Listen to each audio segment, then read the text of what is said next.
Malik federation Pakistan Punjab के सदर Haji Zulfiqar Ali Malik ticket holder Peoples Party की भाभी के वफात पर मलिक वेलफेयर पाकिस्तान के एक आला सतही वक्त ने उनकी रिहाइश पर जाकर इज़हार ताज़ियत की। वक्त की क़यादत मलिक अकरम बाऊजी मुल्तान वाले ने की, जबकि मलिक फेडरेशन पाकिस्तान रजिस्टर्ड के मरकजी इंफॉर्मेशन सेक्रेटरी मलिक शाहिद मजीद ने वक्त का इस्तकबाल किया। वक्त ने मरहूमा के दर्जात की बुलंदी के लिए फातह ख्वानी की और अहले खाना से दिली हमदर्दी का इजहार किया। इस मौके पर मलिक वेलफेयर पाकिस्तान के सरपरस्त आला मलिक अकरम बाऊजी ने कहा कि मलिक बरादरी दुख की इस घड़ी में हाजी ज़ुल्फ़िकार अली मलिक के साथ हैं और हर मुमकिन ताउन के लिए तैयार है। इस मुलाकात में मलिक बरादरी की तमाम तंजीमों को एक मुश्तरका प्लेटफॉर्म पर इकट्ठा करने पर भी तबादला ख्याल किया गया।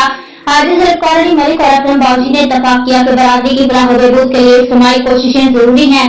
मरकजी इंफॉर्मेशन सेक्रेटरी शाहिद मजीद मलिक ने इस मौका पर एक अहम तजवीज़ दी कि मुल्क भर में बरादरी की तमाम छोटी बड़ी तंजीमों को यकजा करके एक कौमी सतह का इत्तेहाद तश्कील दिया जाए।